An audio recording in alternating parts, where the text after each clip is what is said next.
Well, that's your website. You can call it whatever you want to call it. So I guess this is because of the research you do. Let's start off small for the sake of waking up think of it as waking up the sheeple that aren't entirely awake, and then as we progress into this interview, we can go into the crazy stuff like alternate history and all that. So I Hmm. guess the best way for me to do this would be to use your website as a guide and looking at the titles of your books as a guide. Um, One thing I see here is the Babylon's banksters. Okay, now Hmm. this is something I definitely want to talk about because in regards to the present day, when we look at Hmm. the banking crisis, a lot of people would say the Federal Reserve probably should have been done with by now. The dollar should have crashed. Why are we still slaves to the dollar? Well, the word on the street, according to some people, is that the people holding back the collapse of the dollar aren't the bad guys. It's the good guys, because the good guys fear that if they crash the dollar, all hell's going to break loose in society and people aren't going to be ready for the collapse. And, well, I'm ready because I got $2,000 worth of storable food and some gold and silver that I bought up, and I'm planning to max out my credit cards right before the collapse to buy whatever gold and silver I can. But a lot of people aren't ready for that, and that is, it's alleged, why the dollar hasn't been collapsed yet, because the good guys don't want all hell to break loose with an instant collapse, so they want to do it progressively. And Cliff High, the web guy, he talked about hyperinflation happening at the Hmm. end of the summer 2017 this year. Hmm. And Karen Mundham, in a previous interview I did recently, suggested, yeah, that may be what's going to happen on top of a credit bubble collapse, as this Hmm. guy, I don't remember his name, but in Baltimore runs a fund they're talked about. So Babylon Banksters, give us a little history on this and how it ties into the present day and what you see for the future of the Well, banking system. you've opened up so many boxes there that it's the answer is very complex. I want to address the idea of the collapse of the dollar. I'm old enough to remember when President Richard Nixon took us off the Bretton Woods system. And there were immediate predictions of hyperinflation, collapse of the dollar. I've been hearing the collapse of the dollar is just around the corner since Richard Nixon. They're like rapture predictions. They never seem to happen. And the question is why? And the biggest part of the answer, you really have to read all of my books to realize the depth and scope of what I'm trying to say. But I've been arguing in several books, beginning really with a book called Covert Wars and Breakaway Civilizations, which definitely ties into the whole banking finance system that we've been living under. That at the end of World War II, President Truman took the decision, based on certain strategic necessities, to create a hidden system of finance that was based on recovered Axis loot. Loot, in other words, that we had recovered from the Japanese, from the Nazis in Europe, and used this as a hidden slush fund to fund covert operations and, much more importantly, to fund a long-term mega Manhattan project, black projects, exotic technology research that would have required trillions of dollars over several decades. In effect, what President Truman did was he created a hidden system of finance that was in the control of the intelligence communities. In other words, he put American intelligence into the international banking business. All right. And when I say a hidden system of finance, please understand, I mean genuinely, truly hidden. It's not the black budget. In other words, this is something even deeper and much more off the books and totally free of any congressional scrutiny. You have a minimum of congressional scrutiny with even the black budget.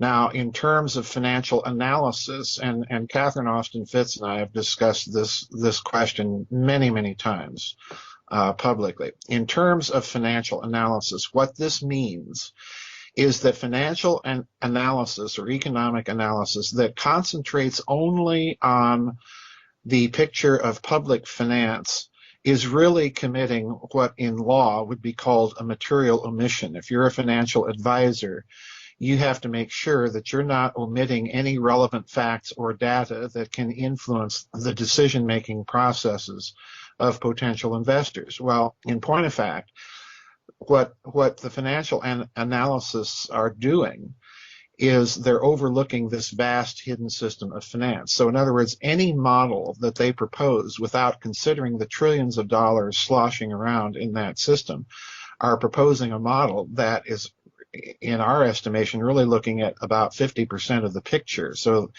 there's a huge question mark that they haven't really considered yet.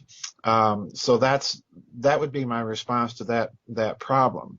And you're quite right in suggesting that they manipulate markets, commodities markets, stock markets, currency markets, and so on, by in order to keep the dollar reserve system going. And of course, they're able to do that because they've got trillions of dollars built up in terms of liquidity and leverage and so on ever since Truman established that system. And they have a great deal of off-the-books bullion, silver, gold, and so on and so forth, by which to do this. So I would urge people to go out and read those books where I talk about this hidden system of finance, because they'll very quickly get the idea that this is much larger than people can imagine. But turning the clock back to ancient times, you see in the emergence of the high civilizations of classical antiquity a very peculiar thing. Sumer in Mesopotamia had a system of money that was basically money that was genuine money. It was drawn on the surpluses of the state warehouse. In other words, it was not monetized debt. So they had a very, very different system of money than we have been living under for most people's memories that are currently alive, because we're spending essentially notes that represent the monetization of debt. Now, it's interesting when you turn the clock back and look at ancient times, when you see the rise of the great empires, the Assyrian Empire, the Babylonians, the Persians, the Macedonians, and so on. It's at the time that you see the rise of the great empires that you see the shift to bullion as a basis of money, because they're attempting to conduct international commerce far beyond the confines of a little city state, or so on and so forth. And when you see the rise of these great bullion-based financial empires, you see something else. You have to have slaves to mine the gold to pay the armies to go conquer more slaves to mine the gold. Okay, so you're creating the bullion slavery military complex, if I can put it that way. And one of the interesting things that emerges also is there is a difference of the type of bullion that's valued. In the East, they tended to value silver more than they did gold. In the West, they tended to value gold more than silver. So you also see the rise of an international, if I can put it this way, a kind of international bullion brokers class that does nothing but trade in bullion back and forth. And by the time you get to Venice in the Renaissance, in the Middle Ages and Renaissance, you see Venice manipulating the gold to silver trading ratios in order to carry out and conduct economic warfare. So in other words, what has happened is you have a shift from an open system of finance where money is real money. It's not a monetized debt instrument. You have a shift of finance from a kind of open financial system to a very closed system where money increasingly represents debt and is based on gold and bullion, which you have to go out and conquer, people and slaves and so on to make your empire. So it becomes a vicious circle. So we're kind of seeing this today. And with Truman creating this hidden system of finance in 1947, you see it with a vengeance. You had the establishment of things like the Exchange Stabilization Fund in the United States, which becomes a mechanism, quite literally, for the manipulation of markets in order to preserve the dollar reserve status. So, I take issue with those who don't factor in this analysis in their own analysis, because they're dealing with a very limited part of the picture.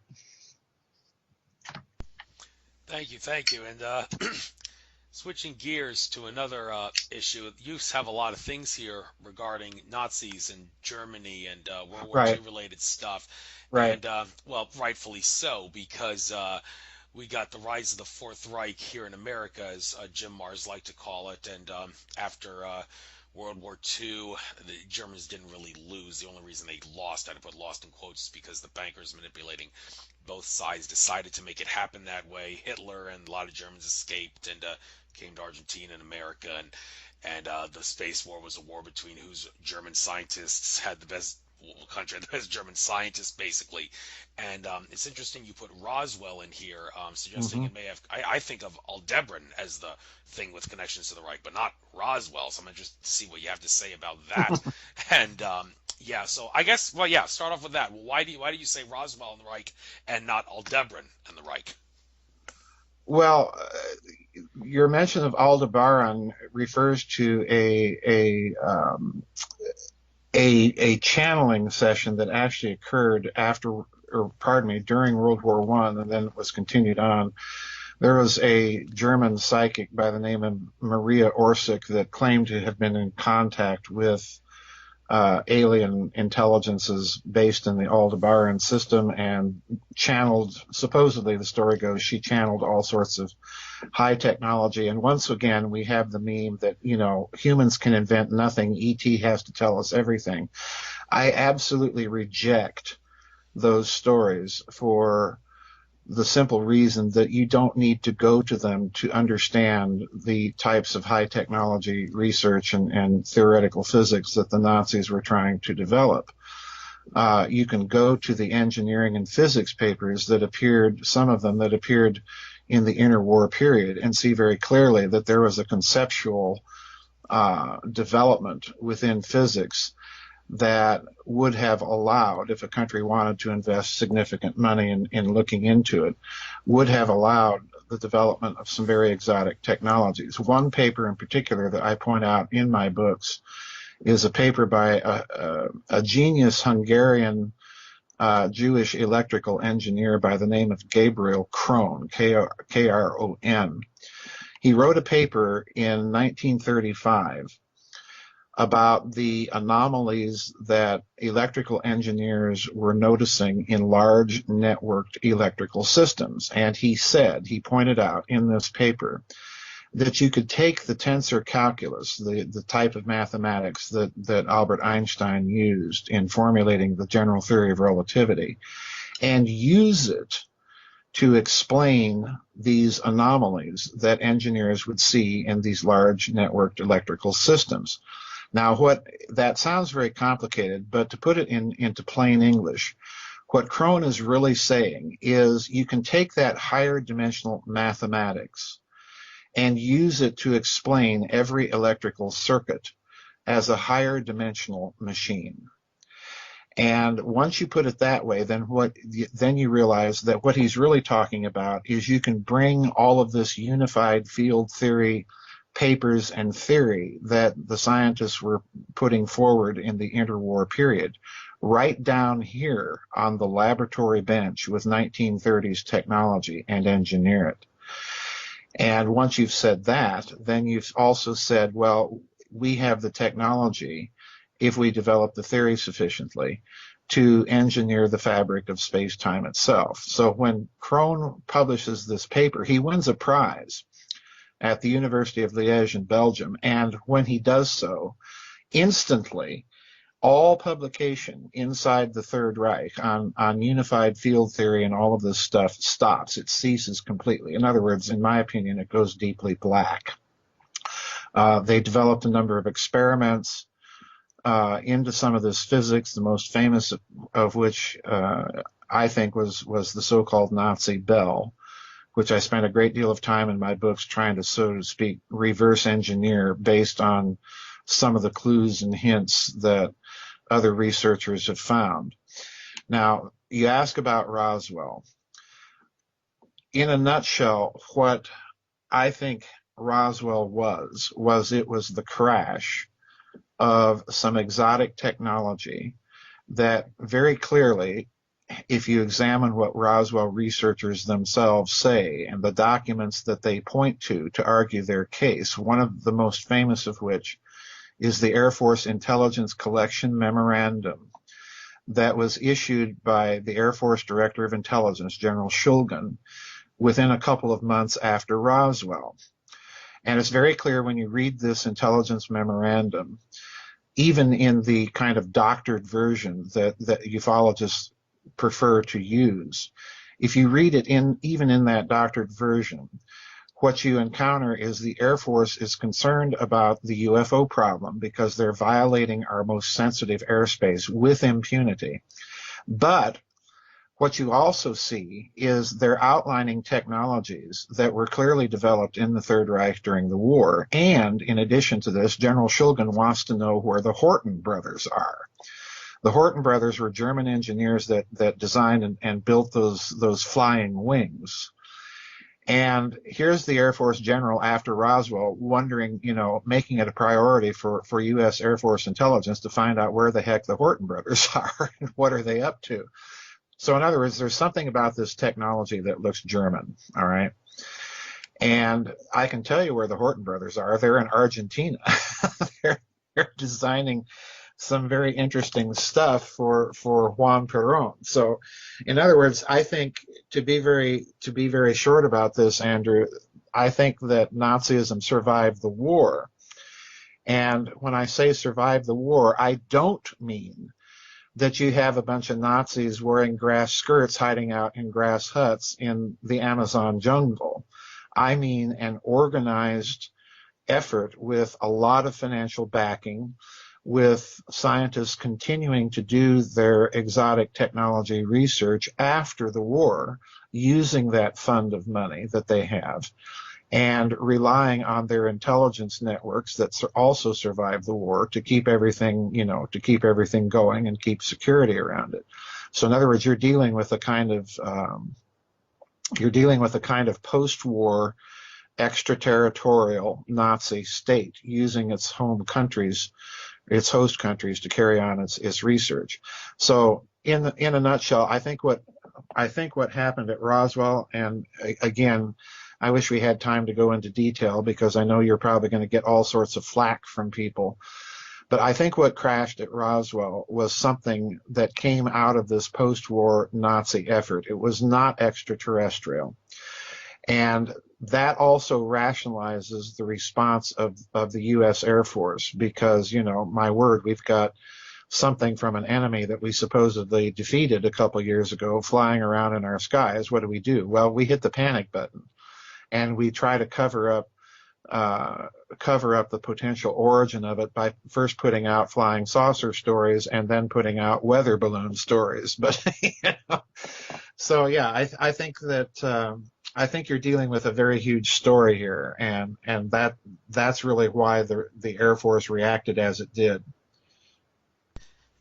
If anybody wants to check out more on Roswell, I did interview Stan Freeman and Tom Carey, who are well known for Roswell research. I'd love to debate with you on what Roswell is. You've covered a lot of subjects, and I kind of want to spend more time covering multiple subjects on the fly in this show than debating one simple subject.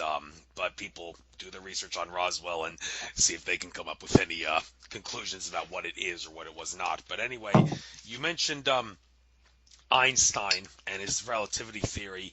One thing that's kind of causing a lot of people to go nuts nowadays, the extent to which Einstein and Newton were right and or wrong.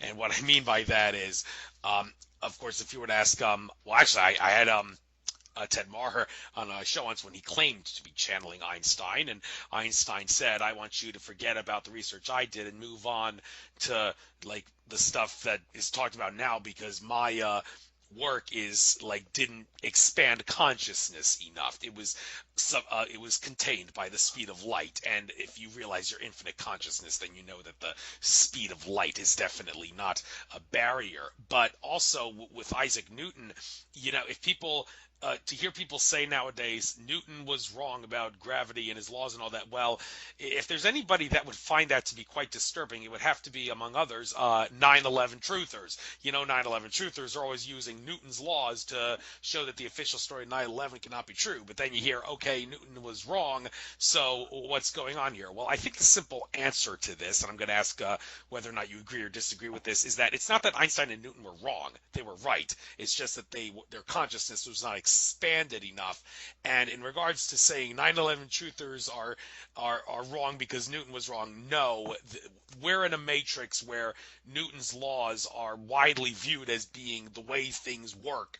So the powers that be who staged 9/11, you would think, would be limited by Newton's laws. So it's okay, and that's So in other words, general relativity did not supplant Newton. General relativity supplemented Newton. His laws still work within certain ranges, within certain velocities. It's when you get at relativistic velocities, things at or near the speed of light, that things change due to the geometry of space-time. But certainly Newton's laws still work. So I have a little difficulty understanding the argument of these people, because quite frankly it sounds to me like they're they're grabbing for straws. Now don't get me wrong, I'm not saying that the 9/11 truth movement is not correct in what they've been pointing out, that it was probably an inside job of some sort, and that there are many modalities and hypotheses for the collapse of the Twin Towers and so on. In fact, I just wrote a book last year about 9/11 and the various theories out there. But no, I don't view Newton's laws as having been superseded by Einstein, but rather supplemented by Einstein. yeah, that's the way I look at it as well. So another subject here. Genes, giants, monsters, and men. Now we're Mm-hmm. talking about well, what are we talking about here? We got many different terms going on. We got terms like Anunnaki, Elohim, Nephilim, Mm-hmm. and as Mm-hmm. Zachariah Sitchin would say, well, the Anunnaki were the Elohim and Nephilim, but they were not all one and the same. There are lots of factions within the Anunnaki, the Elohim, and the Nephilim, and in order to figure out how many factions there are and what each faction did, well, I don't think any historian would be able to research that. But the whole idea that extraterrestrials did tamper with our genetics to make Homo sapiens, I do go along with that, and my definitive source for that, I assert, is Akashic Records reader Andrew Bartzis, who did say that Zachariah Sitchin's first three books are accurate in terms of the events. He's a little off in the timelines, and he's off in regards to the Anunnaki were actually lured here. They didn't come here on a mission, and they didn't mine gold to shield the Nibiru's atmosphere. It was for something else. But the idea that they did combine their genetics with Homo erectus genetics to create Homo sapiens as a slave race is definitely spot on. And this all this confusion regarding how the Anunnaki fit into are they the giants, and are there different races of giants? So can you maybe help us make sense of this whole thing? Well, that book is not an examination of Sitchin's theories. That book is simply, it plugs into, first of all of my books plug into each other. In other words, they're all related to each other. I'm telling a very, very huge story here. That book, in a certain sense, is a follow-up book to another book of mine called The Cosmic War. I think and argue in that book that there was an ancient cosmic interplanetary war fought right here in our own solar system in the mists of prehistory. And as a consequence of that war, I think, to put it very simplistically, I think that there were two surviving elites, the good guys and the bad guys, the winners and the losers, and that they had to jumpstart civilization again. One of the things I explore in that context then is the argument of many people that mankind appears to have been genetically engineered into existence. And I explore some of the genetic research. In other words, I'm research based. I don't channel. I don't consult mediums. I simply research. Can these theories be sustained, or at least a plausible case be argued for some of these theories based on certain findings within genetic science? And one of the things I point out is, if you look at the ancient Mesopotamian texts of how humanity was engineered into existence, those texts imply that there was a male donor on the so-called God's side of the equation, and there were approximately 20, I think 24, something like that, female donors on the human side of the equation that led to the genetic engineering of modern man. Well, if you look at certain genetic studies, I'm thinking particularly of Dr. Brian Sykes at Oxford University. If you look at their studies, it's very interesting that they're very, very closely in agreement with some of those ancient texts. They appear now to be saying that the Y chromosome in human males all over the world is much older than the actual human genome itself. So in other words, why is this Y chromosome older than humanity? That would suggest it's coming from elsewhere.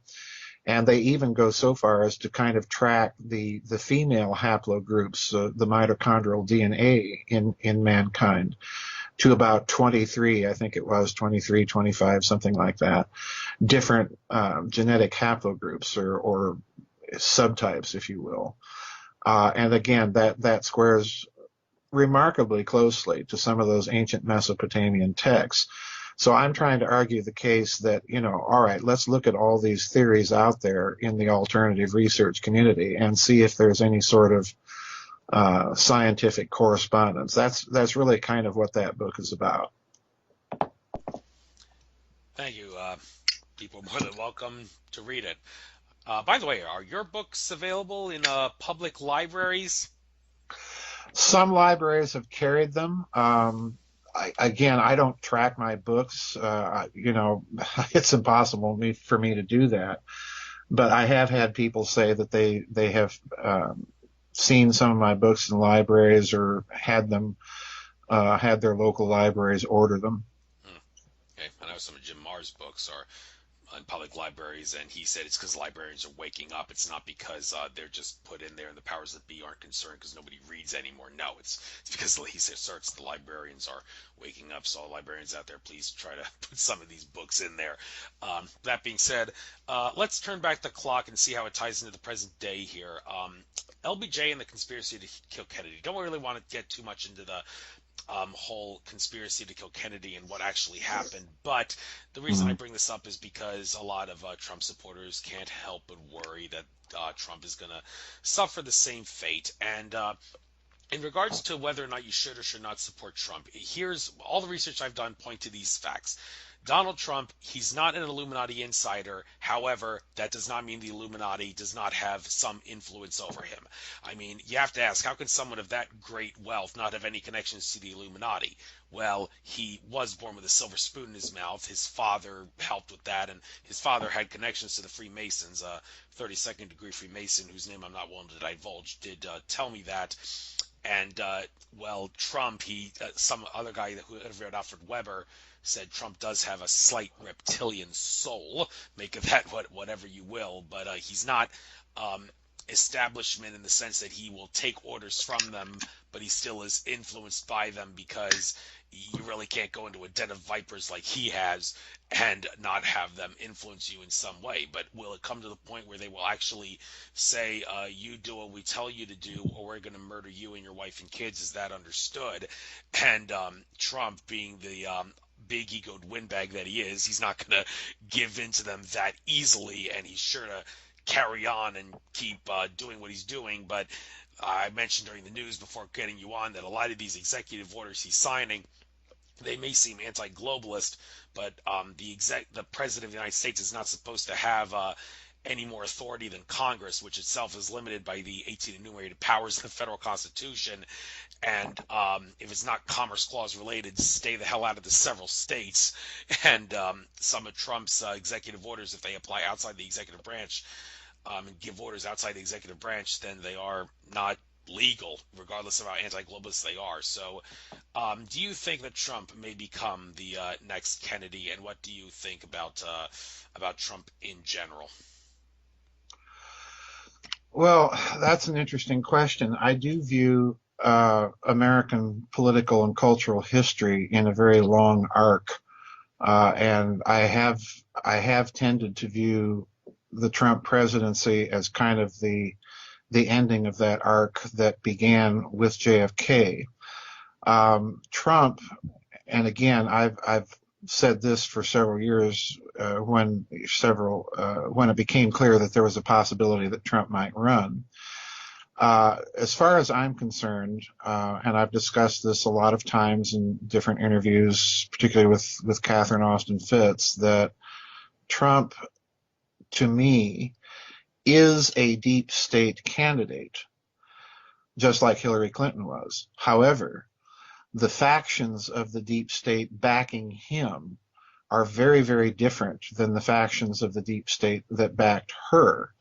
I tend to think that Hillary Clinton's candidacy represented, in a certain sense, the continuation of the policies of Mr. Globaloney, as I like to call him, um, that she was the candidate of the neocon, neoliberal deep state. Trump, on the other hand, represents a faction, I think, that views American unipolarism, particularly in the last four administrations, G.H.W. Bush, the Clintons, the various Clinton administrations, the administration of G.W. Bush, and then Barack Obama. So I view that as a very long political arc of essentially the same people in power. Trump does represent something different, I think, simply because Trump, part of the deep state, I think, backing Trump is in fact the mafia because, they're heavily into the casino business. Trump is in the casino business. The middle class discretionary income was eaten up during the Obama years, principally by Obamacare, but by some other things. And that affected the casino business bottom line in Nevada very, very dramatically. I know many people in that business in Nevada that tell me that, their business suffered tremendously the last 8 years. So I think he represents that faction. I think he represents a faction of the Pentagon and the rest of the intelligence community outside of the CIA that were very, very disturbed at the policies of American foreign policy, the pursuit of empire, the Brzezinski pursuit of empire, unipolarism. And that effectively is dead. Kissinger began to break with that policy a couple of years ago. It's very interesting to me that you see all the Goldman Sachs people in the Trump administration. I think what this represents is a real factional division within the American deep state. And that's why I think you have Trump making the executive orders that you see him making, reversing, in effect, some of those unipolar policies. What about the whole Trump connection to Israel? Because it seems like the only person out there who's actually saying anything about some of Trump's appointees being Zionists is David Icke. He's the only one that doesn't seem to be too concerned about people calling him anti-Semitic for saying that. But is there really? Well, where is David Icke getting his research that these people are Zionists? And where's his evidence that Trump has strong connections to Israel? Well, I don't know. I don't know where David Icke gets his research. I don't follow David Icke. I think what really you have to look at as far as Trump is concerned is you have to look at the effect of American foreign policy in the Middle East, beginning really with the Clinton administration under Bill Clinton, and then continued more or less in a uniform fashion under Bush and Obama.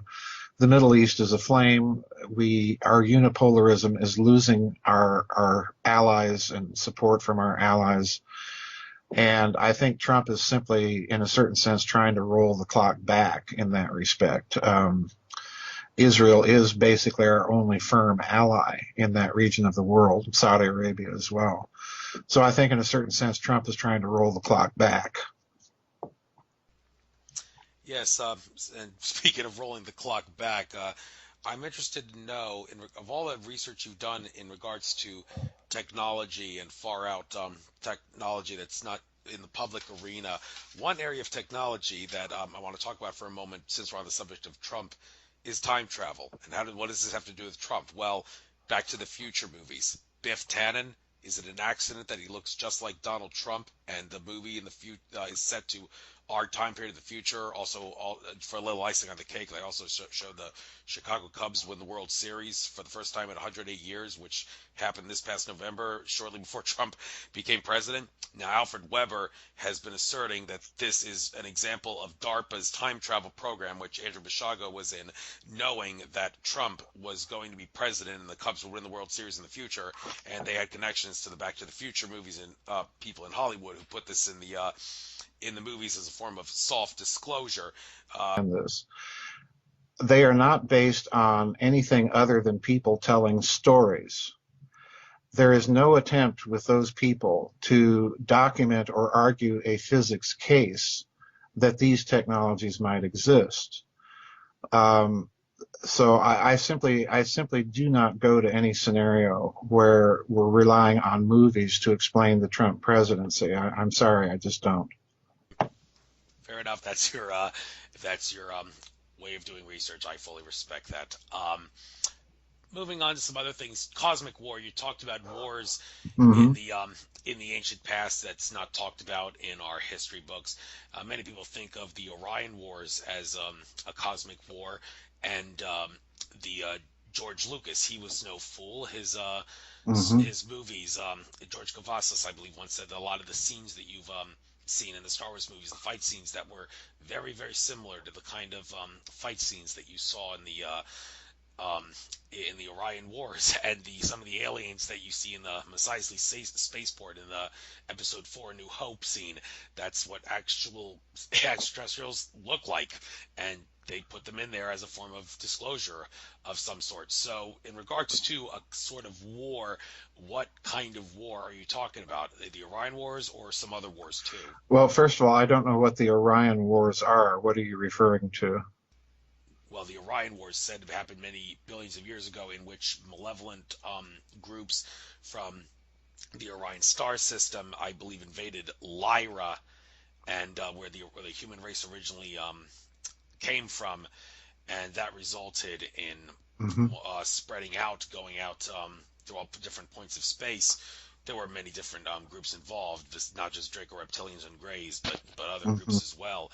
And a lot of people, when you hear talk about a cosmic war, they're thinking maybe how does this not tie into that? Or if you're not talking about the Orion Wars, what else could you be talking about? Well, again, I do not I don't try to square my hypothesis with any. I have to tell you, I'm totally unfamiliar with this Orion Wars concept. What attempt to do is try to square the extra territorial or the extraterrestrial evidences for something having been here long ago, a high civilization, perhaps interplanetary in nature, with the ancient texts that indicate that there was some sort of war of the gods. And in particular, I'm concentrating on Mesopotamian texts, Ugaritic texts, Egyptian texts.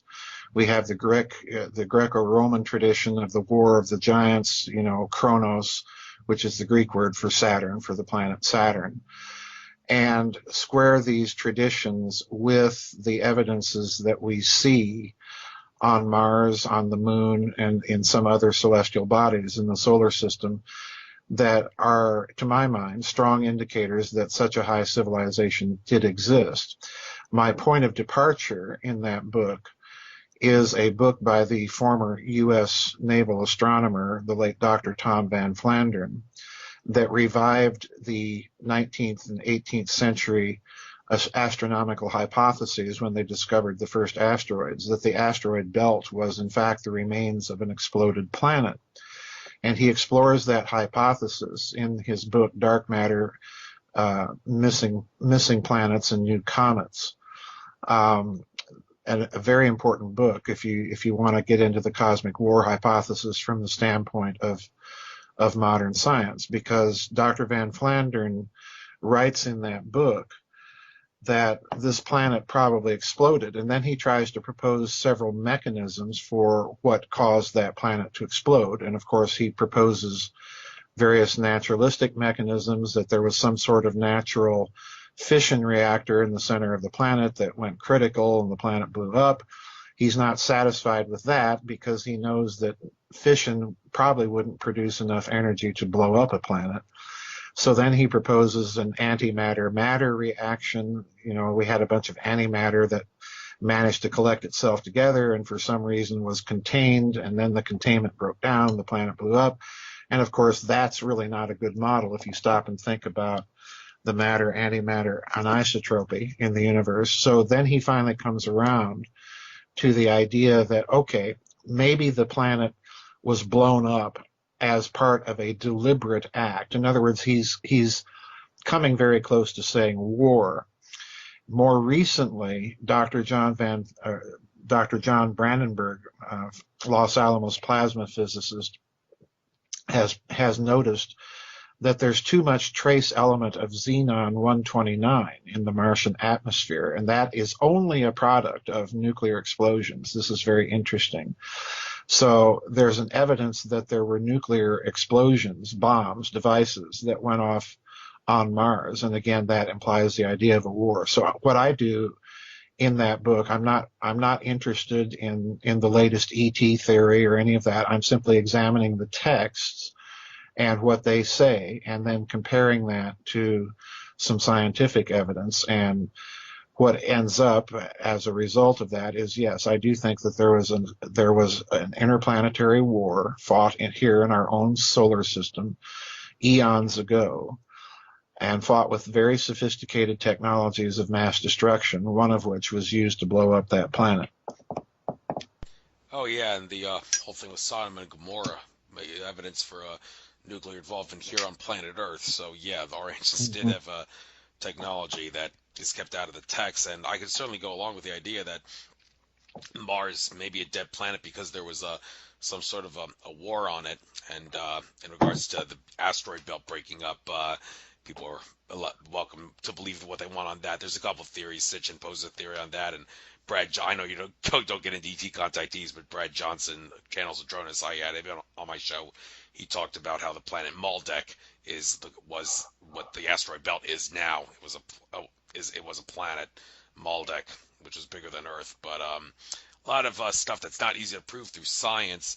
But speaking of proving through science, I want to get into how can you be sure that, since you're take empirical evidence and research very seriously, that the research you're getting is valid. I mean, NASA, they say never a straight answer. I prefer to say not always a straight answer because they sometimes give us the truth, give them a little credit there. But in general, you can't really trust NASA. So all this stuff that you see from NASA and also the mainstream textbooks about what planets are like, how can you be sure it's real? I mean, I don't mean to discredit you or anything, but in your interview with Project Camelot, I remembered you pointed out that you think the sun and stars are made of nuclear fusion. Well, a lot of people are suggesting now that's a mainstream science lie, that stars are actually either electromagnetic or made of scalar energy. Well, let me stop you there. In my books, if you read my book, The Philosopher's Stone, I point out that the Russian astrophysicist, very famous astrophysicist, world-renowned one, by the name of Dr. Nikolai Kozyrev, in the 1930s, began to hypothesize that the chained-up hydrogen bomb model of stars was not accounting for all the stellar output. And he had a theory that plasmas under electromagnetic stress in rotation could actually gate energy from the geometrical configuration of local space-time into the reaction. And his research was very quickly classified at a very, very high level inside the Soviet Union. It only emerged that he was doing this research after the collapse of the Soviet Union.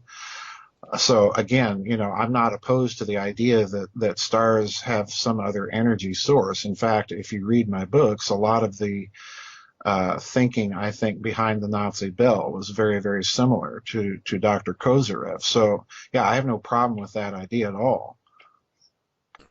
Yeah, but what about other planets? I mean, you talk to someone like a flat Earth guru like Santos Bonacci, they would say everything NASA tells you about and the textbooks tell you about planets is wrong because we live on a flat Earth and the Hmm. planets are in Hmm. hospitable places, and all people say they've been there were either on drugs or didn't know what they were talking about.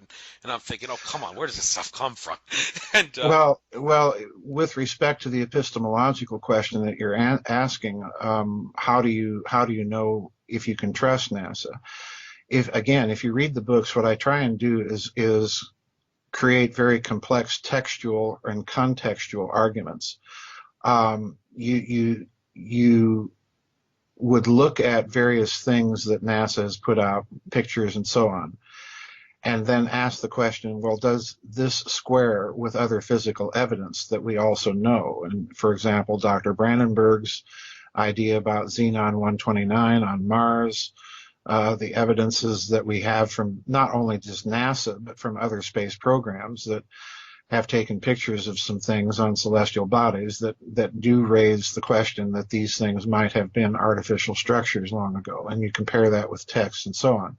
So in other words, you're constructing an argument that's not based simply on NASA photos. You're looking at other types of evidence, you're looking at texts and so on and so forth. So you've got several pillars to the argument. yeah, and more research comes out every day, so definitely got to keep your eyes and ears open for that. Um, Another thing here, seeing a title, Secrets of the Unified Field. There's many Mm-hmm. different unified fields. What kind of unified field specifically are you talking about here?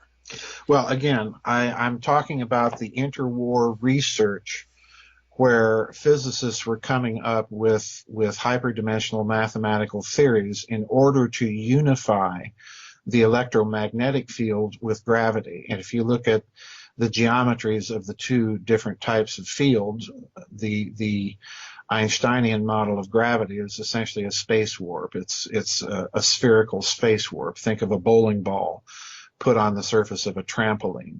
If you look at the geometry of electromagnetism, it's essentially a torus. It's a donut type of field phenomena. So scientists were trying to figure out a way to mathematically unify those two types of geometry during the interwar period.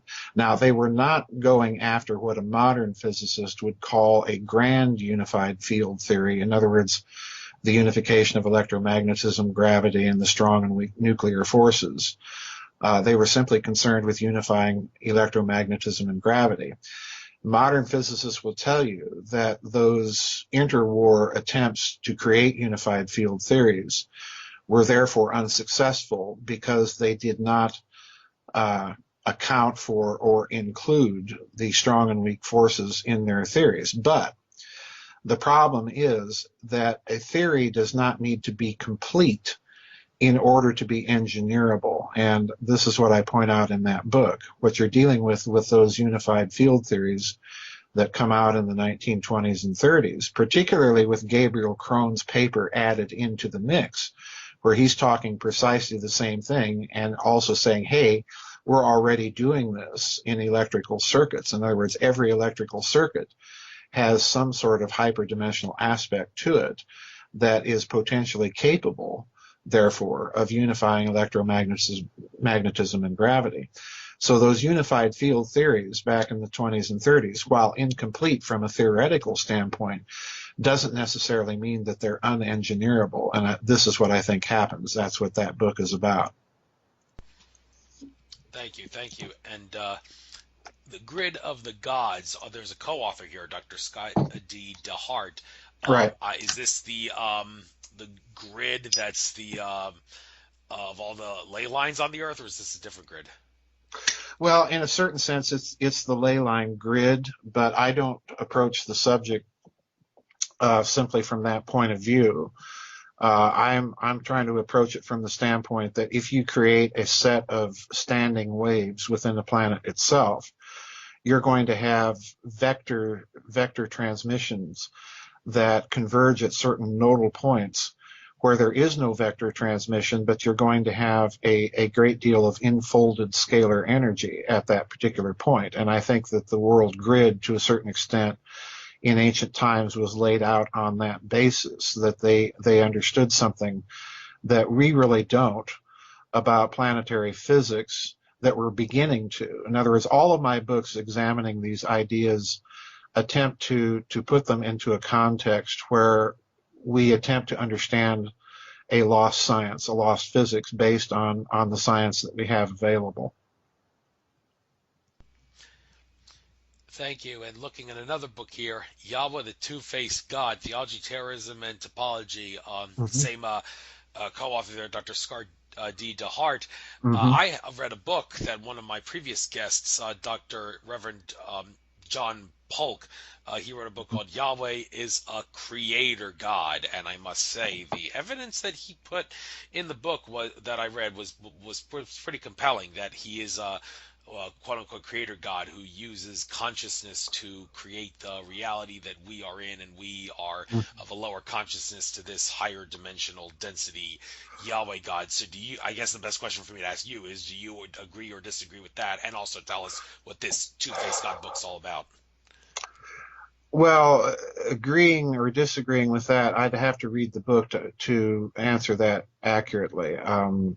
From your description of it, I would have to say I both agree and disagree. But the book itself is really about the character of Yahweh as depicted in the first 5 books of the Old Testament, the so-called books of Moses or the Pentateuch, and looking at the sociological consequences of that character and the philosophical turn that occurred when you created a religion that claimed, number one, a special revelation outside of the natural sort of philosophy or natural law, natural reason cosmologies that you found in various societies up to that point. Because what happens is you now have a turn where truth is confined, first of all, to a text. So you start the turn toward looking at a text rather than looking at nature for your revelation. And the second thing sociologically that this does is, therefore, everything that preceded the text, the revelation, becomes really a kind of sphere of demonic activity. So in other words, you create a social schism within humanity between those who follow the new revelation and those who don't. And that creates all sorts of problems, as we're well aware of today. So that's basically what that book's about. Thank you. And since this show, I guess I might as well point out, if anybody wants to call in with a question for you. I've never done this before, and I hope this won't have problems. I know some guests, some hosts like Michael Vara of Late Night in the Midlands Radio have had problems when they host shows on Skype and people try to call in with questions. But if anybody wants to call in with a question with you, you can try this. The number is 215-297-4058. So that being said, or you could type questions in the chat room.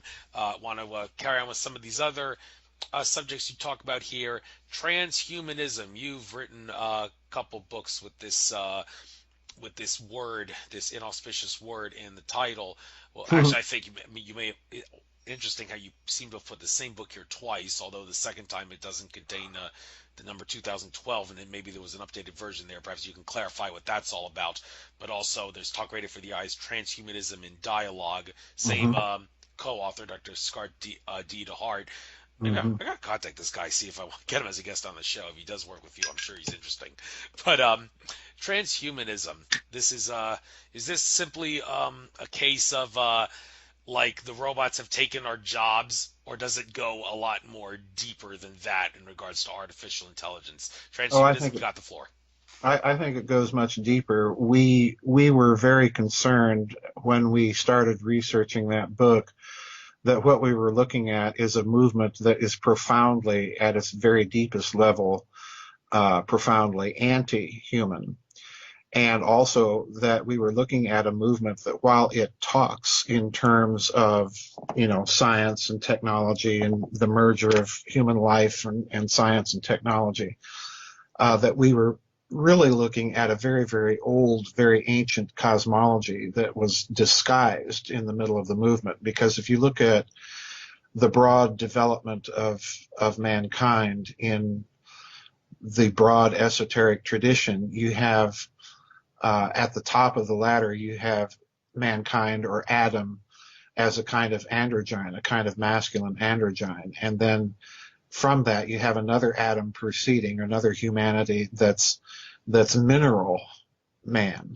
And then you get vegetable man, and then finally us, pardon me, on the lowest rung of the pardon me, on the lowest rung of the ladder being animal man.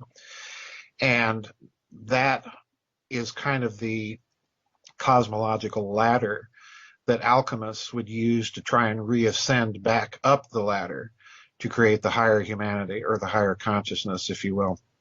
And transhumanism to us looked like it was doing that because with the merger of man and machine, you have the quest for mineral man. With the merger of man and other life forms, there's geneticists tinkering around with creating chimeras, chimerical blends of humanity and other animal life. You have the idea of creating plants, mixing and mingling plant genes with human genes. So in other words, to us, it looks like the whole transhumanism movement, in a certain sense, is really simply trying to use science to create an attempt to ascend back up that ladder that you find in certain esoteric lore. Yes, and this other book you've written, Thrice Great Hermetica in the Janus Age, Hermetic Cosmology, Finance, Politics, and Culture in the Middle Ages through the Late Renaissance. A couple of things here of notice. What exactly, for those people that don't know, is Hermetic stuff? Because you see that, you're thinking Hermes. Is it Mm-hmm. just that? And the Founding Fathers, how did they get involved with Hermeticism as well? Well, the Hermetica is a set of texts that was translated in the West. These texts were obtained by Cosimo de' Medici in Florence from Byzantine sources. They originally were written in Greek and Latin. He translated these during the High Renaissance, and then this became kind of an explosion of Renaissance thinking. The Hermetic texts themselves purport to be the texts of the of the Egyptian wisdom god Tehuta, and of course the Greek name for Tehuta is Hermes. And the texts themselves claim to be from an era prior to the books of Moses. The problem with the Hermetic texts is, as certain scholars pointed out in the 17th century, there are Greek words in those texts that do not appear until the 2nd century of our era. So the argument that they dated or contained some ancient Egyptian wisdom that predated the books of Moses collapsed in the 17th century. But interestingly enough, in the very late 20th century, scholars began to point out that simply pointing out that the existence of certain words in a text did not mean that the text itself or the conceptions therein were not indeed based on very ancient precepts. So the Hermetica, in my opinion, probably do represent, at least conceptually, some of the thinking of very ancient Egypt.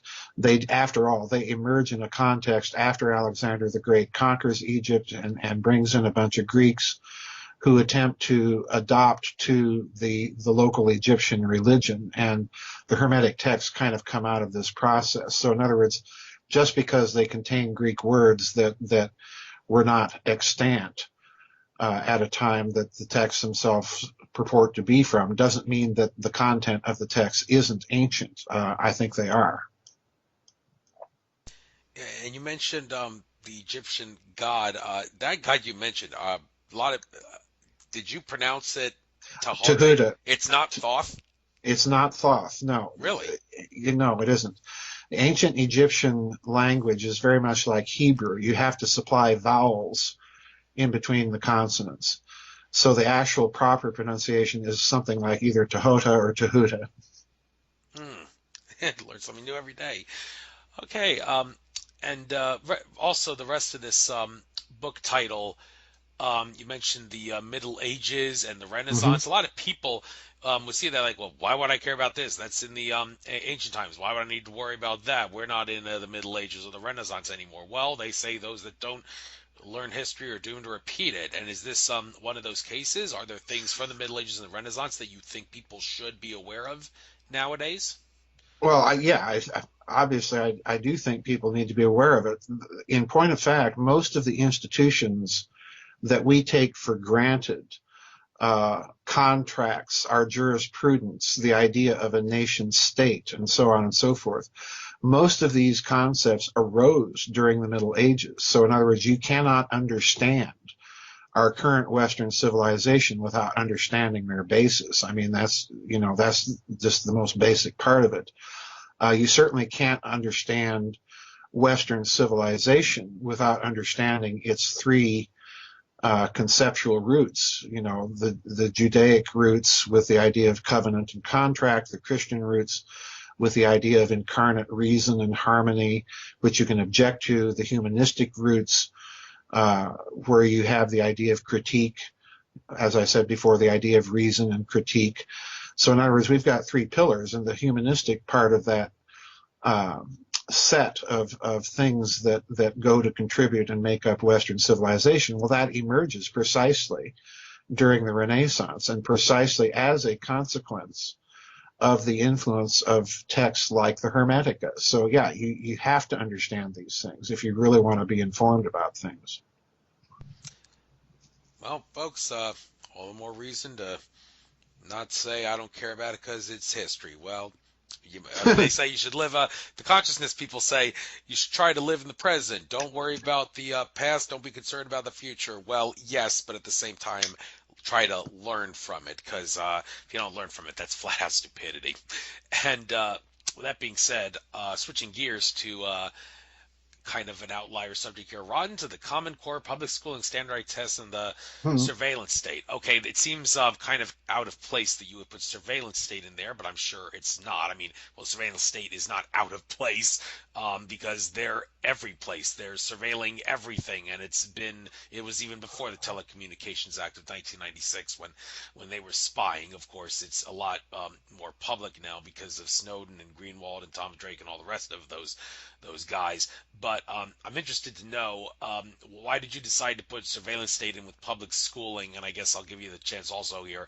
You got the floor. Tell us what is so rotten about the Common Core system that brainwashes children and everything.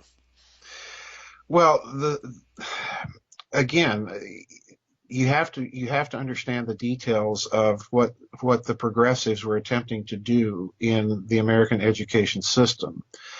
If you turn the clock back to the post-war period, one of the key influences in American education was the then president of Harvard University, Dr. James Bryant Conant.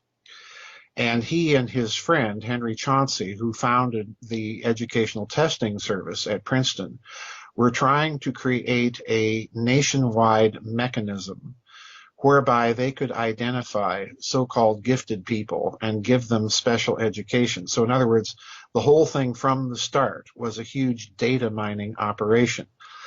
In the book, we point out, my co-author Gary Lawrence and I point out, that at a certain point after the founding of the Education Testing Service, it was approached by the CIA as part of its MK Ultra mind control operation to do certain studies of how this whole system could be used as a vast data mining and social engineering project. And in fact, this is what Dr. Conant at Harvard wanted to do. He wanted to use the educational system, and particularly the standardized testing system, as a means of social engineering, again, to identify the gifted people in society and then promote them. The problem with standardized testing, as we took great pains in the book to show, is that standardized testing does not test your reasoning ability. What it does is it gives you a pre-selected set of answers, and you simply have to pick the proper one, and you don't even have to show or exhibit your process of reasoning for doing so. And in many cases, the answers provided are simply not adequate. We give an example of a case of a test question that appeared, a standardized test question that appeared on a national merit scholarship test where the test taker was supposed to select out of a list of 5 possible choices the misspelled word. And the misspelled word in this instance was the word intentionally, which had been spelled with an Sionally. Okay. But one of the students taking this test was aware of something that the test composers were not. And that was that in that spelling, the word intentionally had a specific technical meaning within the logical philosophy of S.I. Hayakawa. Okay. And he shared this with a mathematician friend of Albert Einstein, a fellow by the name of Danish Hoffman, who was in an absolute war with the Educational Testing Service back in the 50s and 60s for some of the nonsense test questions, just blatantly wrong science test questions that were appearing on these tests. And the result is, just to make a long story short, you're putting yourself at the mercy of test preparers that may not even know their subject well enough. And I remember, many times when I was taking these tests that I was thinking, doing too much analysis basically, and coming up with wrong answers that were in fact correct, but the test makers said that they were wrong. So, this is a way of controlling the narrative ultimately. Imagine a test question on a standardized test that says, well, who killed President Kennedy? And then you have a multiple selection, Jack Ruby, Lee Harvey Oswald, and so on and so forth. Do you really expect that they're going to put on that test question, who killed Kennedy, a consortium or cabal of conspirators and mutual interests involving the mafia, disenfranchised elements of the CIA, and so on? In other words, the tests themselves are designed to perpetrate official narratives. And again, that's a social engineering thing. So in other words, the whole standardized testing thing is a social engineering narrative control scheme. It's not an education scheme. Now, the problem with Common Core is not so much the idea that you have a certain central body of information that people should know in order to be literate and competent in certain subjects. That's not the problem. That idea has been around since Plato and Aristotle. The problem is the assessment process in Common Core, because what Common Core does is it not only has standardized tests, but now the questions themselves change by computer algorithms depending on the answers that students pick. So it's a double whammy against you, because now you're having to second guess not only what answer the anonymous test preparers want, but then what your answer is will determine the next questions. And these in turn are going to be used to determine, quote unquote, your optimal career choice. In other words, this is a draconian program for control. Imagine if this system were fully implemented. Imagine a system that tells you that you should be a forest ranger and you want to be a rock star. And imagine that coupled to the tax code, where you would have to pay tax penalties for your life choice if you chose something that was not indicated by your test scores themselves. Tests which, again, are founded on a faulty premise that you can determine a person's reasoning ability simply on the basis of what answer they pick on a multiple choice question. This is an absurdity. Humans don't think this way. This is kind of a one-size-fits-all cookie-cutter method, and it doesn't work. Well, this raises an important question regarding how to solve the educational system. Now, let's say humanity wakes up out of its slumber and powers that be are defeated and all that, and that you would think, okay, let's get rid of the public schools. But I mean, does it really make sense when kids are growing up to just have them outside playing with their friends all the time, or do you think it would actually make sense to find a way to, is a classroom environment bad, or are there better ways to teach them? I mean, could you perhaps change the curriculum so that it's like period one, conspiracy theories, period two, metaphysics, period three, astrology, period four, numerology, that kind of stuff, which they aren't teaching you, that could definitely expand your consciousness? Or are you basically, if you do that, you're basically just doing a improved version of what was already a brainwashing system? No, we're not even content oriented anymore. We are methodology oriented, and we get into this book. We get into this in the book. I would be all for the utter abolition of teacher certification, because what teacher certification is it's that methodological turn. It's the turn towards the latest theory on how to teach rather than what to teach. We point out in the book, we list a lot of people that never were part of the American education system and never took a standardized test. And some of them are our founding fathers that gave us our current system of government. I would fully support the federal government getting out of education altogether. And I would also say that we need to get back to basics. And this again was part of the progressive educational plan back in the 20s and 30s. Is we don't need a concentration on subjects that don't socialize us and make us good citizens. This is what they were all about. You remember John D. Rockefeller said, "I don't want people that can think. I want workers." He wants worker bees to consume the products.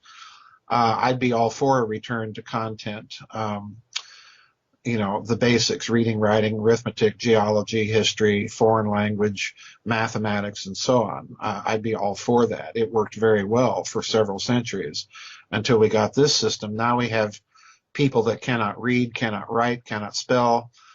I remember when I was teaching college, Andrew, giving a history exam. And I had a lot of education majors in my classes, and I've got to tell you, they were some of the dumbest people on the planet. And I gave a test one year, and I gave only essay questions in my exams. I never gave these multiple choice exams. They had to write out their answers, and they had to argue their case. And one of the questions one year was, name 5 provisions and consequences of those 5 provisions of the Treaty of Versailles. And of course, I spelled Versailles out in the question, Versailles. Okay.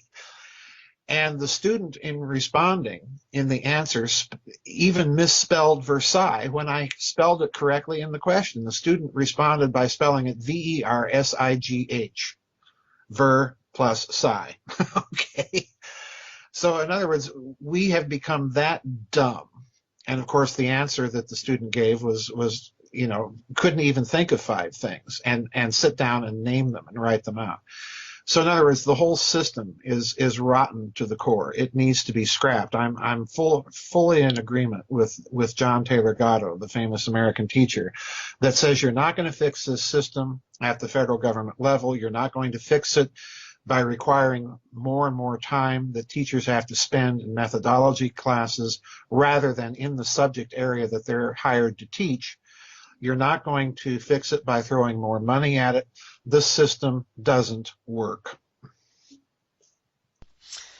Okay, and I think there's going to be a whole slew of agree to disagree arguments in regards to whether we should have kids in a classroom environment when they're growing up, and whether we should let them be out playing and all that. And if we do them in the classroom, what should we teach and not teach?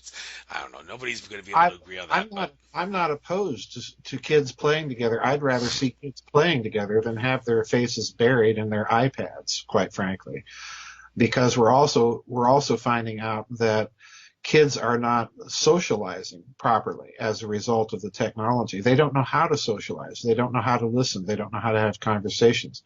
They don't even know how to play together. So, I have no problem with that. Okay. Let's, now that we've talked about that down-to-earth subject, let's go to more far-out subjects, secret space stuff I want to talk about a little bit here. Have you by any chance, do you listen to Corey Good and David Wilcock? No. No. Okay. So I'm not really going to get into that far out stuff, but Well, look, I have spoken at secret space program I know I conferences, watched your presentations at those, and they were great. but for what they're doing, no. Again, I'm a researcher. I'm not a storyteller.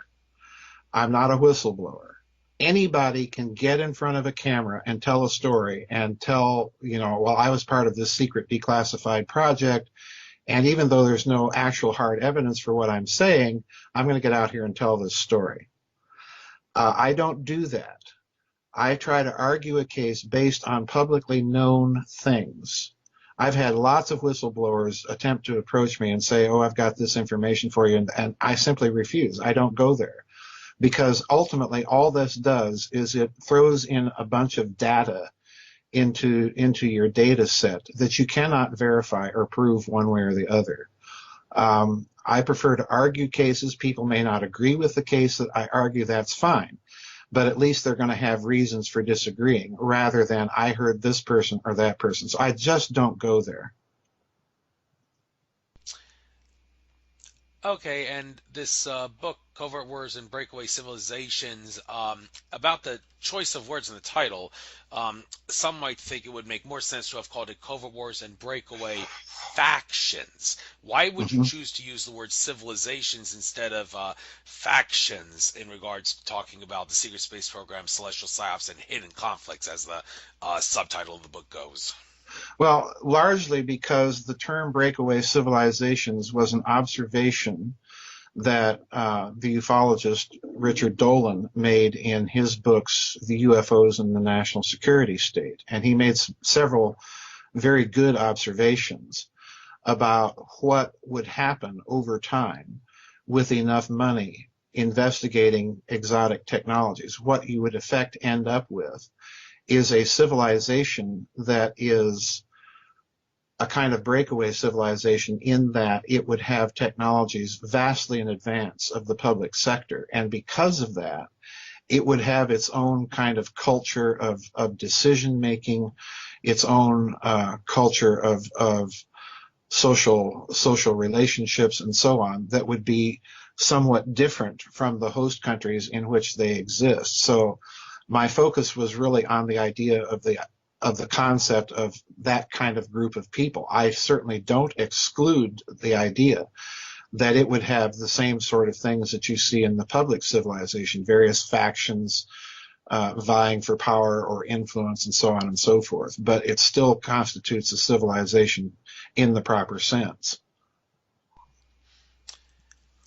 Okay, another book here, Reich of the Black Sun.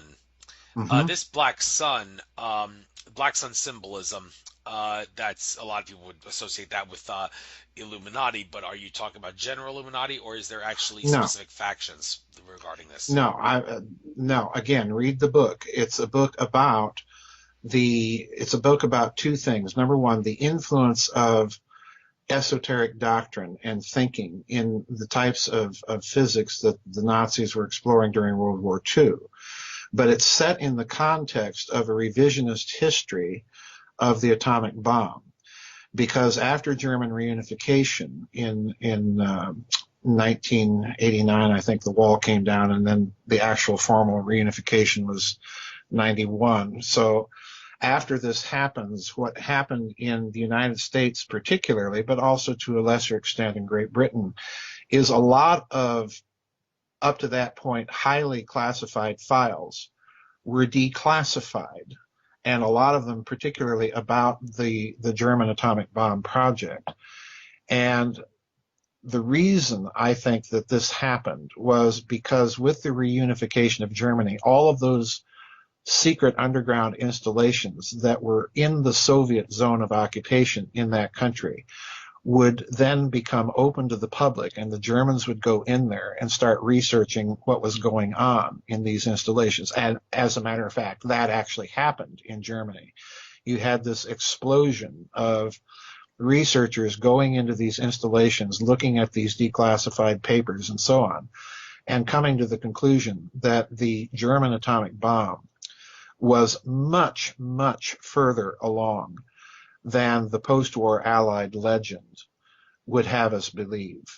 In fact, in my thinking, and I cite a document in that book called the Zinsser Affidavit, an affidavit that was given to American interrogators of a German prisoner of war who saw and describes, this is the important point, describes an actual atomic bomb test that the Nazis conducted in October of 1944. And he describes it in sufficient enough detail to make it very clear that he's not describing a conventional chemical explosion. And then I look at the corroborating evidence, the contextual evidence for that. So yeah, I think that the German A-bomb project was much, much further along. And that book, incidentally, kind of kicks off that whole series of books that I have out there about Nazi wartime research, because it's a very, very interesting, very complex story. And that book is kind of the context in which to view the rest of the story. Thank you. And going from your books to something I see on your website here, you have on your website this page that seems dedicated to a lot of GMO-related material.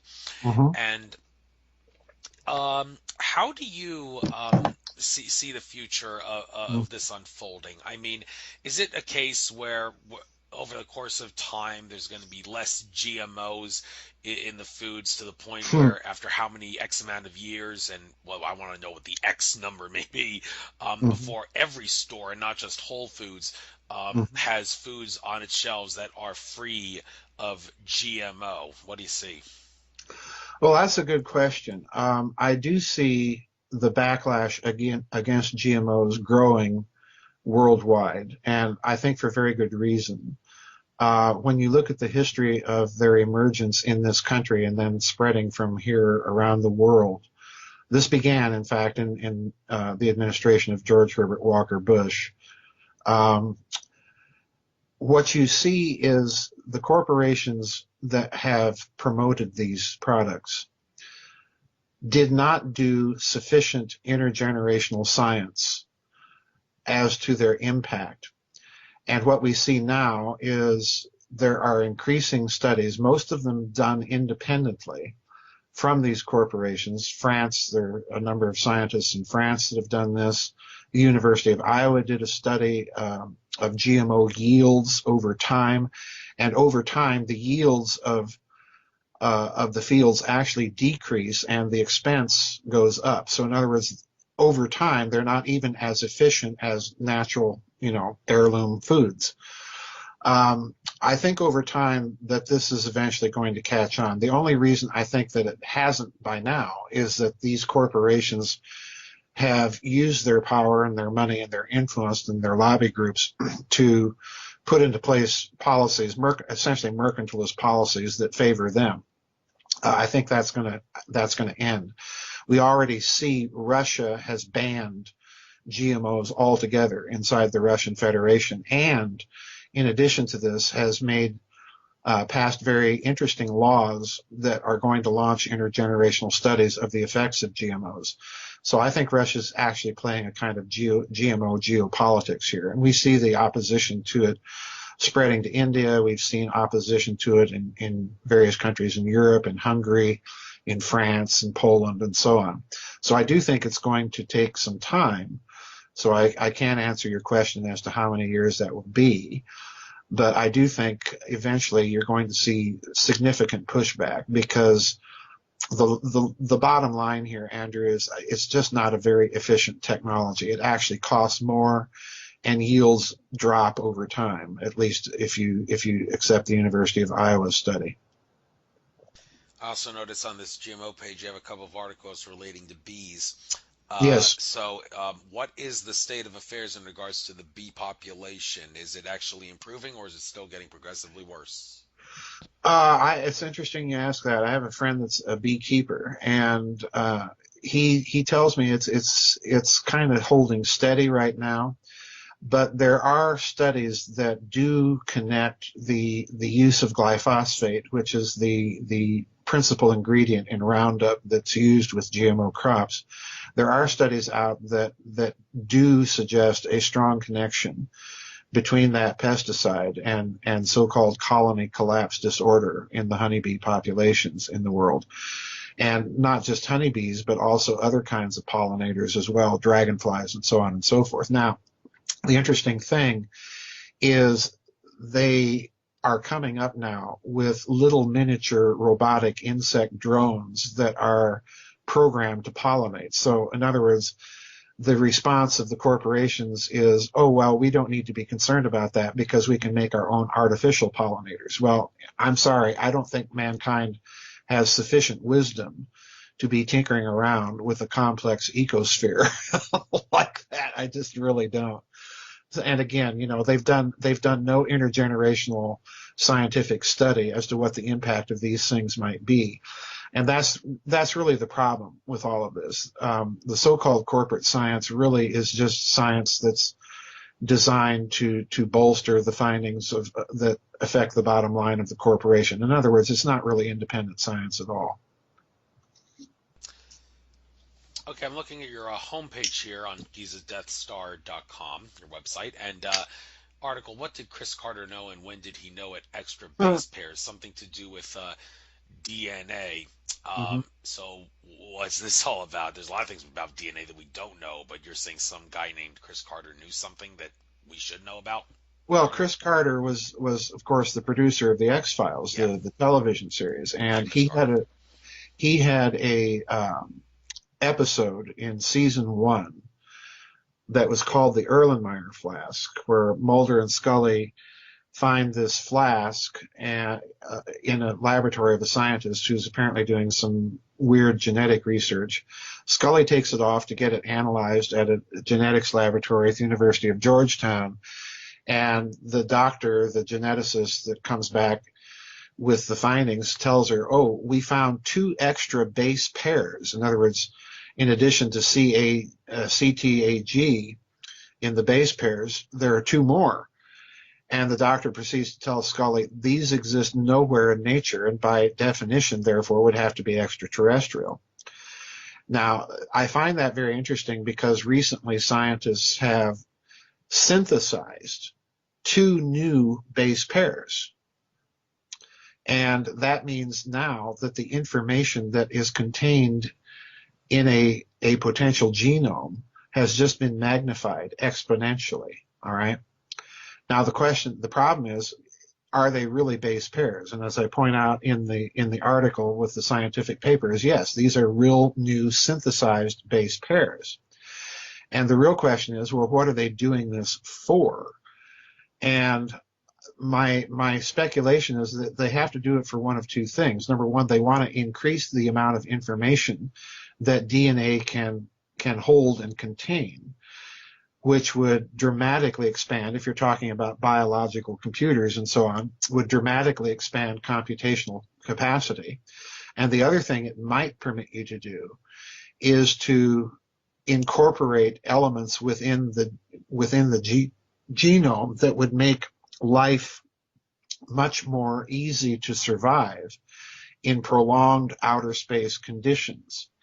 So, with all of the talk about going to space and mining this asteroid and that asteroid and so on, maybe this is a component of a much wider program. I don't know, but it is interesting that Carter in the 1990s, came up with an idea that, lo and behold, 20 years later, they've actually done. So, Oh yeah, there's no doubt X Files is a lot of disclosure, truth under the guise of a fiction. But one subject that seems to be popping up a lot in these alternative media radios, I try not to get too obsessed about it, but this whole Planet X conspiracy, it seems like this happens every year, and mm-hmm, and it drives me nuts that people mm-hmm, confuse the issue by using the name Nibiru to refer to Planet X, because when I use the mm-hmm, name Nibiru, I strictly try to use that to refer to the planet in Zechariah Sitchin's work, which is mm-hmm, also known as Marduk. But you hear people use that term a lot when it comes to Planet X, and mm-hmm, the word on the street is that people looking through their telescopes are seeing this brown dwarf system that's somewhere out, like on the edge of our solar system now, which has planets around it. And it wasn't that long ago when we allegedly had a large brown dwarf-like body coming through our solar system, and people refer to it by the name Nibiru. And this new one that's allegedly here now, they're giving, when it comes to the time period, they're using the numbers 3600 to refer Mhm. to the number of years that it comes around. And I'm thinking, well, where's the empirical evidence for this? And why this 3600? Are they confusing the work of Sitchin with this alleged Planet X conspiracy? And of course, when it all comes down to it, whether or not a planet is actually coming towards us and whether a planet does exist has to do with our consciousness. And I'm taking this from one of Jim Nichols' videos. I think it is called Planet X or Nibiru or something, where he ultimately, at the end of the video, he takes David Icke's point of view on the whole thing by saying everything exists because our consciousness tells us it exists, including a Planet X that may be heading towards the Earth. Mhm. Okay, so this makes you wonder: is the reason we're seeing a Planet X come towards the Earth is because the collective consciousness of people who subscribe to this is somehow causing this to appear? And if it is that causing the people that don't really necessarily believe this to see it, like the amateur astronomers through their telescopes? So this Planet X mumbo jumbo, is it mumbo jumbo or is there some truth to it? Well, as far as I know, there have been people arguing that there are celestial bodies that exist beyond the orbit of Pluto, which of course has an inclined orbit to the plane of the ecliptic. That this planet may exist out there. Uh, Crittenden wrote a book called Lost Planet of Myth and Time, which was the first book that I'm familiar with that argued the case that there was some sort of brown dwarf star out there somewhere, that this may in fact be a kind of double star system in a certain sense. So viewed that way, from what I can tell, the people that are saying that there's another planet beyond Pluto, that may be the case. The Sitchin scenario I've always had major problems with because Sitchin was arguing that Nibiru or Marduk or whatever you wish to call it was coming in on such a radically different orbit to the plane of the ecliptic that if this were happening in a cyclical period of 3,600 years, then you would definitely see orbital signatures in the planets of the solar system that, as far as I'm aware, simply do not exist. He has it coming in an almost perpendicular orbit to the rest of the planets. And the problem there is, if you can imagine the planets being like fishing bobbers on a very, very calm pond orbiting around the sun. If you can imagine that, a planet like Nibiru coming in perpendicular to the plane of the ecliptic with a periodicity of 3,600 years, that would be like throwing a rock into the surface of the pond. The planets would be bobbing up and down in their orbits in a way that would indicate the presence of that planet. And I'm simply not aware, and again, I'm certainly not an astronomer, but I'm certainly not aware of any evidence that suggests that. So I think maybe you might be correct here that you're looking at a case of confusion in people's minds.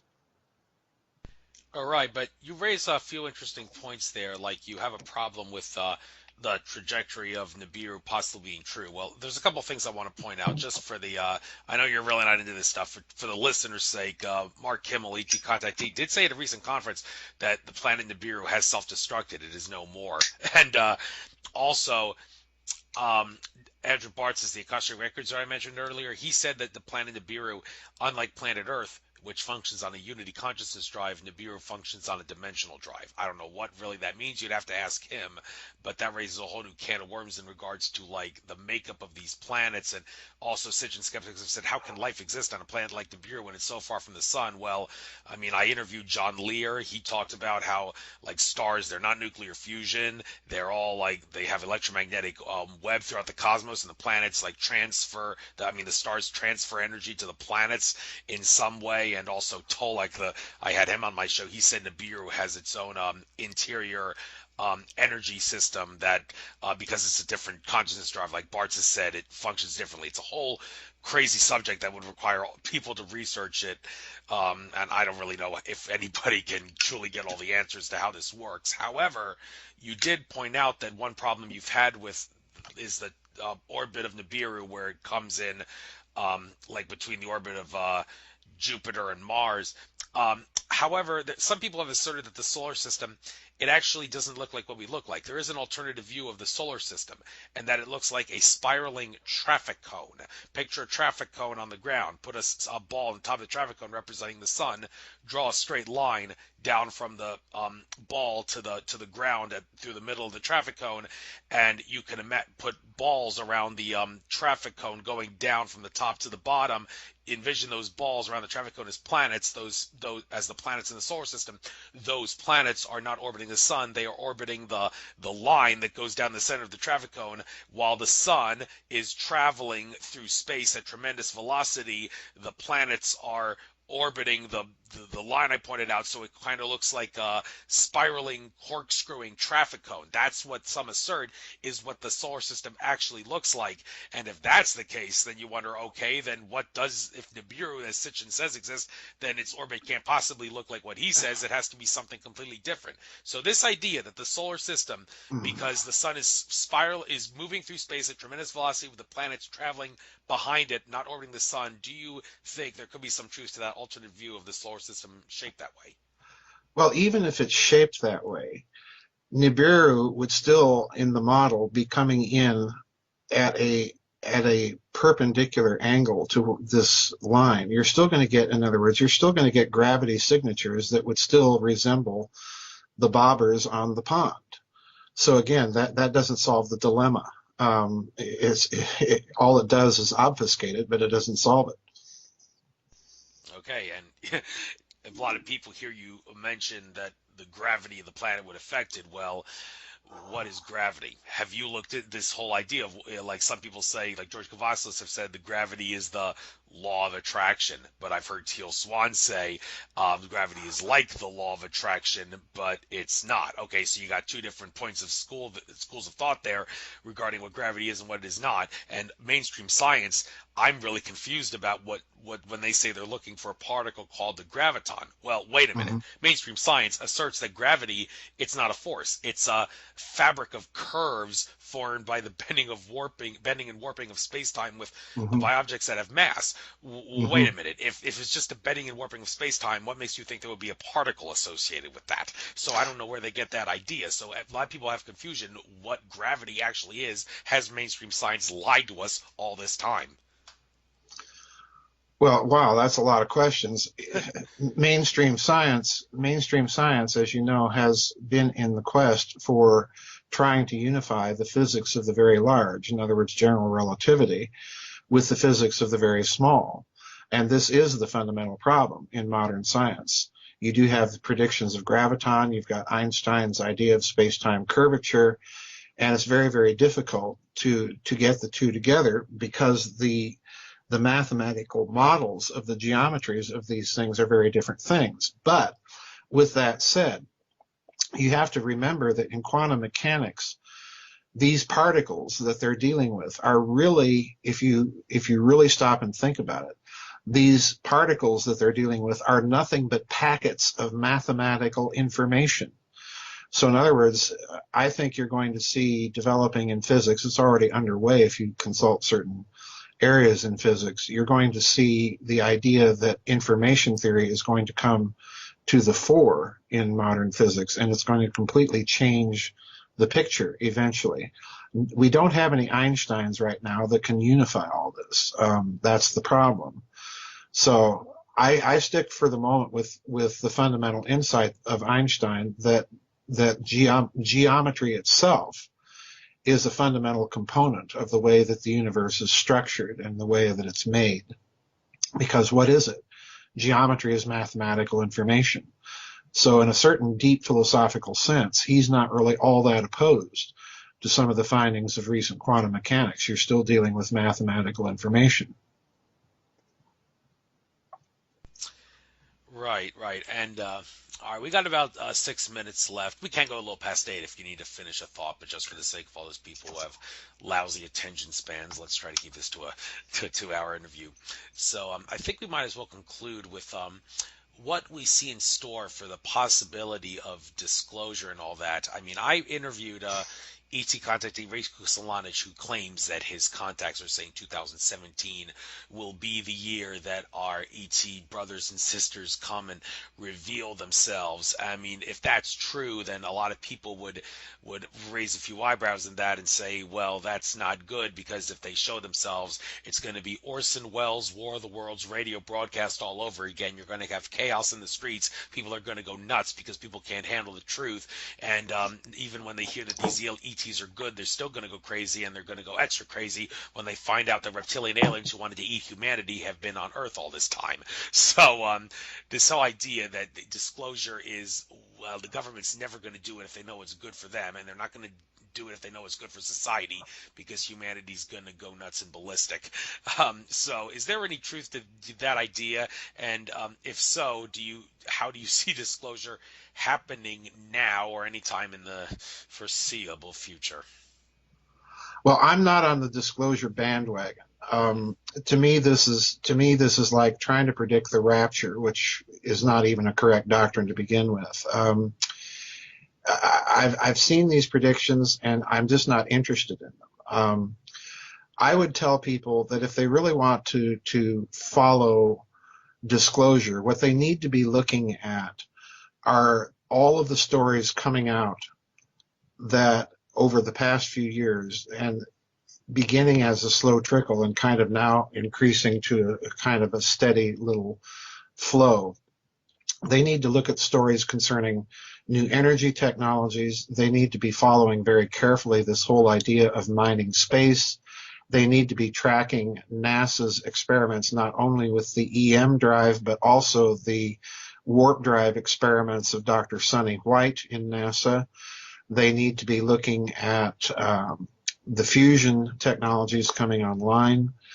They need to be concerned with these things, because if there's disclosure, it's going to come out of the technological stories.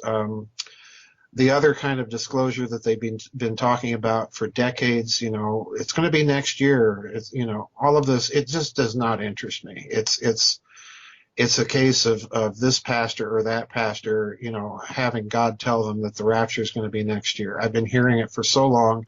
It's the boy who cried wolf. Right. And I guess the last question, and then we'll call it a day. How do we go about getting this technology out? There's all sorts of people that talk about the technology, but simply talking about it and how it works and the fact that it exists, and all the sad Hmm. stories about how people have lost their lives because they've tried to get this stuff out in the open and they've been threatened. Hmm. And I mean, the simple one would have to think, hearing all this, the simple solution is people just have to stop being chicken. And if the government threatens to kill them, say, I don't care. I don't care if you kill me. I'm not going to give in. I'm going to release this stuff. Well, some of humanity's too fearful to do that. So because of that, we're not going to be having any of this great technology that would make people like Nikola Tesla proud if they were happy. Yeah, Nikola Tesla technology. That's another thing that we would certainly be useful if we could get it. But then again, they're not going to do it because the oil barons and the petrodollar is going to go out of business, they would say. So, I mean, how do we get this stuff out in the open aside from just putting the info out there? Because just putting the info out there is not going to get the job done. Well, the interesting thing is that the Rockefeller Foundation last year divested itself of all of its petroleum interests, and that's a huge clue that something is coming. The biggest problem with the new technology, and again, if you want to track disclosure, I'd say not only track disclosure, but track the